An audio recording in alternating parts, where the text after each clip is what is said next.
नाज़रीन अस्सलाम वालेकुम। सियासत टीवी में आप सबका इस्तकबाल है। मैं हूं माजिद खान और आप देख रहे हैं कौमी खबरनामा। सबसे पहले देखते हैं सुर्खियां। हिंदुस्तान के तरक्की याफ्ता मुस्तकबिल में 3 शोबे टेक्सटाइल, टूरिज्म और टेक्नोलॉजी बड़ा किरदार अदा करेंगे। भोपाल में ग्लोबल इन्वेस्टर समिट से मोदी का खिताब। दिल्ली असेंबली के इजलास का आगाज, रेखा गुप्ता ने काबिनी रफाका के साथ लिया हलफ। दिल्ली की तरक्की के लिए काम करने का किया अहद।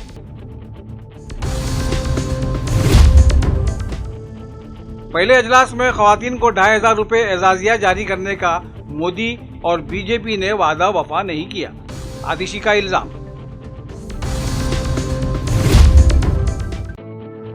रेखा गुप्ता से मुलाकात करके की नुमाइंदगी। दिल्ली में फिर जल्जले के झटके। 7 दिनों में तीसरी बार जल्जले से लोगों में दहशत।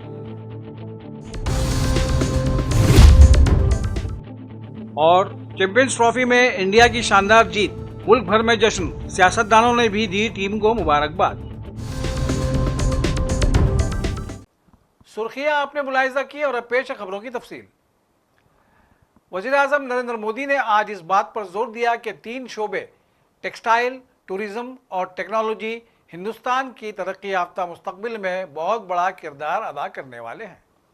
मोदी भोपाल में 2 रोज़ा ग्लोबल इन्वेस्टर्स समिट की इफ्तिताई तकरीब से खिताब कर रहे थे। इस दौरान मध्य प्रदेश के गवर्नर मंगूभाई पटेल, वज़ीर आला डॉक्टर मोहन यादव के साथ हिंदुस्तान और बैरून ममालिक के कई नामवर सनतकार और कई ममालिक के सफ़ीर तकरीब में मौजूद थे। वज़ीर-ए-आज़म ने कहा कि 3 शोबे टेक्सटाइल, टूरिज्म और टेक्नोलॉजी हिंदुस्तान के तरक्की याफ्ता मुस्तकबिल में बहुत बड़ा किरदार अदा करने जा रहे हैं। हिंदुस्तान का टेक्सटाइल सेक्टर करोड़ों लोगों को रोज़गार फराहम करता है। मध्य प्रदेश एक तरह से हिंदुस्तान का कॉटन कैपिटल है। हिंदुस्तान की तकरीबन 50% organic cotton supply Madhya Pradesh से ही होती है। सबसे पहले तो मुझे यहां आने में विलंब हुआ, इसके लिए आप सबकी क्षमा चाहता हूं। विलंब इसलिए हुआ क्योंकि कल जब मैं यहां पहुंचा तो एक बात ध्यान में आई कि आज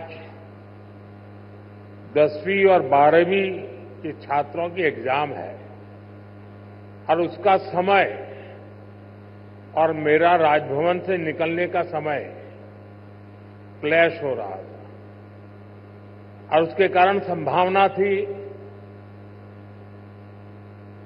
कि सिक्योरिटी के कारण अगर रास्ते बंद हो जाए तो बच्चों को एग्जाम देने के लिए जाने में कठिनाई हो जाए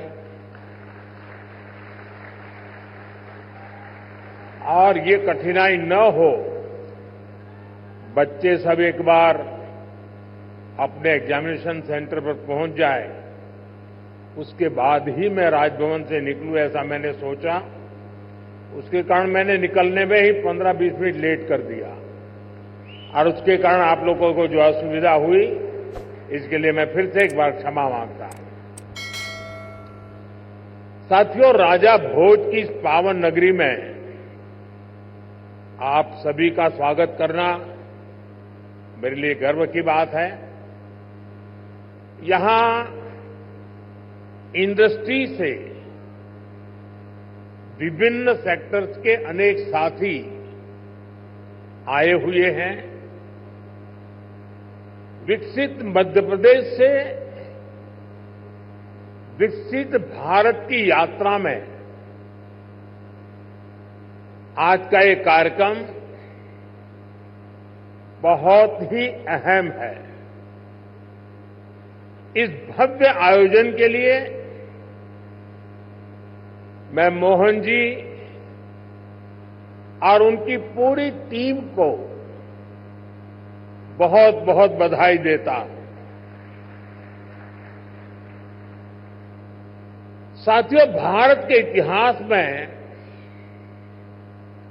ऐसा अवसर पहली बार आया है जब पूरी दुनिया भारत के लिए इतनी ऑप्टिमिस्टिक है।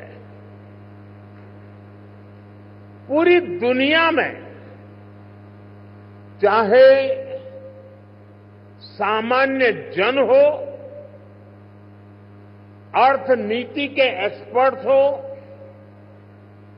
विभिन्न देश हो या फिर इंस्टीट्यूशंस, सभी को भारत से बहुत आशाएं हैं। पिछले कुछ हफ्तों में जो कमेंट्स आए हैं वो भारत में हर इन्वेस्टर का उत्साह बढ़ाने वाले हैं। दिल्ली की वज़ीर आला रेखा गुप्ता ने पीर को अपनी काबीना के 6 वज़रा के साथ दिल्ली असेंबली के पहले इजलास में रुकन असेंबली के तौर पर हलफ लिया। असेंबली का यह पहला इजलास पीर की सुबह शुरू हुआ, जहां तमाम 9 मुंतखब अरकान ने हलफ बर्दारी की। रेखा गुप्ता के साथ वजीर परवेश वर्मा, आशीष सूद, कपिल मिश्रा, रविंदर सिंह, इंदिराज, पंकज कुमार सिंह और मनजिंदर सिंह सिरसा ने भी हलफ लिया। अजलास के दौरान हिज़्ब इख्तिलाफ की रहनुमा आतिशी समेत आम आदमी पार्टी के 22 अरकान असम्बली ने भी हलफ लिया।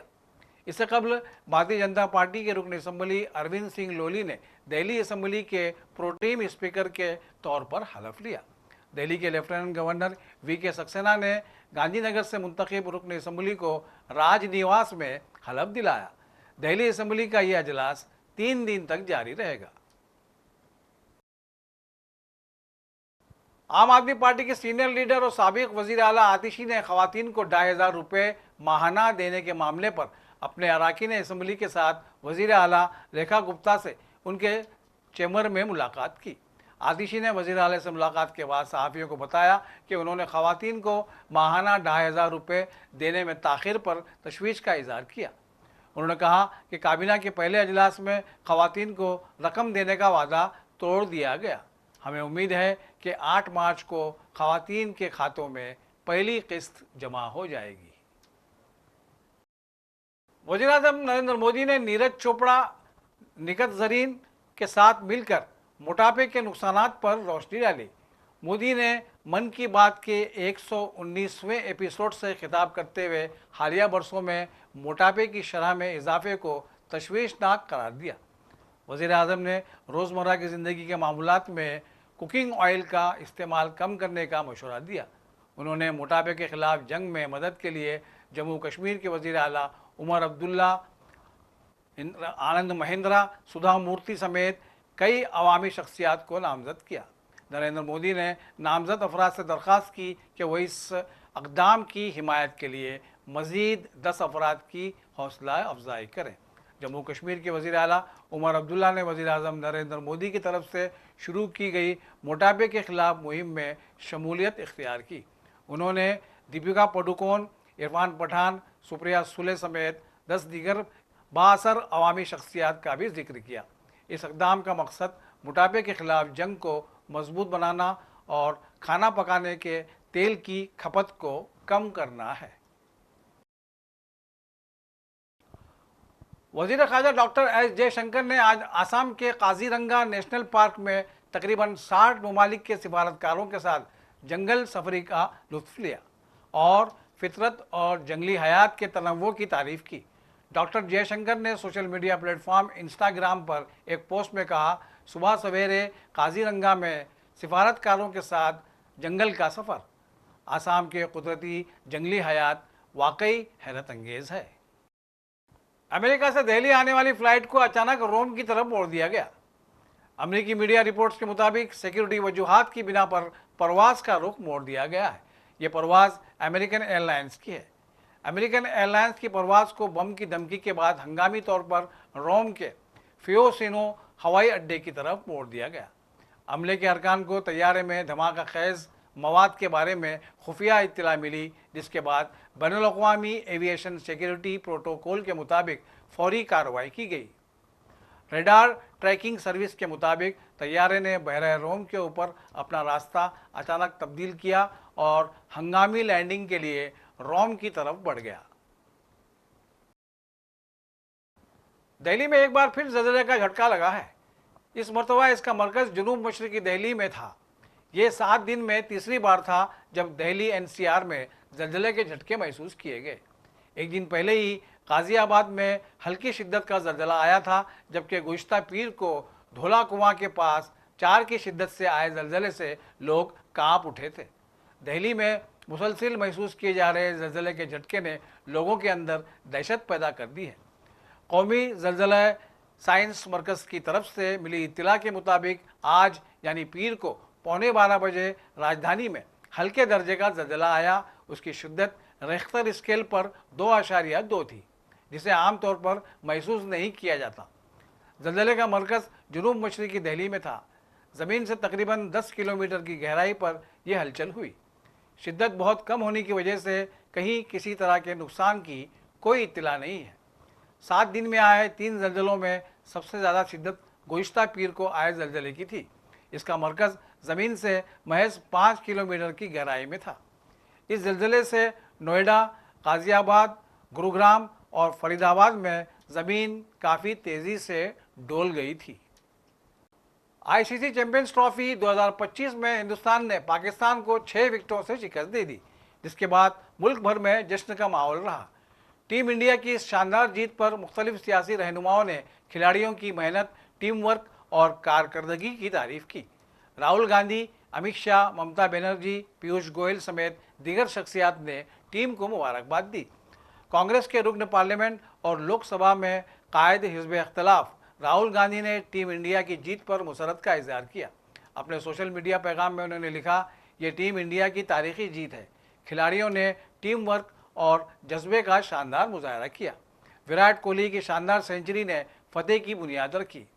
ये लम्हा हिंदुस्तानी क्रिकेट शायकीन के लिए काबिल फ़ख्र है। हिंदुस्तानी गेंदबाजों की शानदार कारकर्दगी की बदौलत पाकिस्तान की पूरी टीम 241 रन पर ढेर हो गई और 50 ओवर्स भी मुकम्मल ना कर सकी। जवाब में हिंदुस्तानी टीम ने हदफ 45 गेंदें बाकी रखते हुए हासिल कर लिया। विराट कोहली की शानदार सेंचुरी और श्रेयस अय्यर की बेहतरीन इनिंग्स ने फतेह को आसान बनाया। इस शिकस्त के बाद पाकिस्तान चैंपियंस ट्रॉफी के ग्रुप ए में सबसे नीचे पहुंच गया है और इसका सेमीफाइनल में पहुंचना मुश्किल नज़र आ रहा है। दूसरी जानिब हिंदुस्तान अपनी फतूहात का सिलसिला बरकरार रखने के लिए पुरज़्म है। दूसरी जानिब पाकिस्तानी शायकीन ने अपनी टीम की परफॉर्मेंस पर शदीद मायूसी का इजहार किया है। टीम से हमें बहुत ज़्यादा उम्मीद थी कि हमारी टीम अच्छा खेलेगी। मेरा जो माइंडसेट था कि हमारी टीम एटलीस्ट 315 को टच करेगी, बट हमारी टीम ने तो 250 को भी टच नहीं किया। एटलीस्ट हमारी टीम हारी है तो कम से कम वो कोहली की सेंचुरी ना होने देते। वो बॉलिंग इतनी अच्छी करते कि अगर वो बैटिंग में अच्छे नहीं थे तो बॉलिंग के थ्रू मैच फिर भी बचाया जा सकता था। तो मेरी चेयरमैन PCB से ये रिक्वेस्ट है कि पुराने लोगों को पीछे करें और नए चेहरे सामने लेके आएँ ताकि हमारे मैच में कुछ बेहतरी आ सके। इस बार फील्डिंग में भी इतनी बुरी परफॉर्मेंस थी।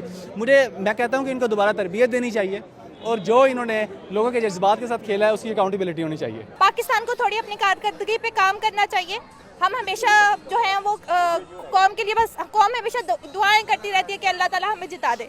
हम अपनी परफॉर्मेंस पे काम नहीं कर रहे हैं। हमें अपनी परफॉर्मेंस पे काम करना चाहिए। ना मेहनत है, ना फिटनेस है, ना इनके पास कोई स्किल्स है। इसीलिए इंडिया को हमने सपोर्ट किया। हमें पता है कि उनका कैलिबर जो है आप उसको बीट नहीं कर सकते हो। उनके पास जो स्किल है आप उसको बीट नहीं कर सकते। उनके पास जो फॉर्म है, कोहली पिछले पूरे साल से आउट ऑफ फॉर्म चल रहा है। हमें पता था ये पाकिस्तान के सामने आएगा, ये अपनी फॉर्म में वापस आएगा, सेंचुरी मारेगा। और आखिर में सुर्खियों पर एक और नजर। हिंदुस्तान के तरक्की-याफ्ता मुस्तकबिल में 3 शोबे टेक्सटाइल, टूरिज्म और टेक्नोलॉजी बड़ा किरदार अदा करेंगे। भोपाल में ग्लोबल इन्वेस्टर समिट से मोदी का खिताब। दिल्ली असेंबली के इजलास का आगाज। रेखा गुप्ता ने काबिनी रफाका के साथ लिया हलफ। दिल्ली की तरक्की के लिए काम करने का किया अहद।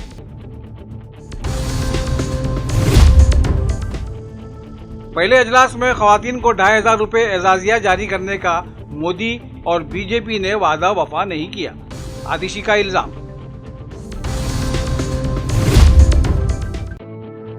रेखा गुप्ता से मुलाकात करके की नुमाइंदगी। दिल्ली में फिर जल्जले के झटके। 7 दिनों में तीसरी बार जल्जले से लोगों में दहशत। और चैंपियंस ट्रॉफी में इंडिया की शानदार जीत, मुल्क भर में जश्न, सियासतदानों ने भी दी टीम को मुबारकबाद। इसी के साथ कौमी खबरनामा यहीं अपने इख्तिताम को पहुंचता है। सियासत की पूरी टीम के साथ वाजिद खान को दीजिए इजाज़त। अल्लाह हाफिज़।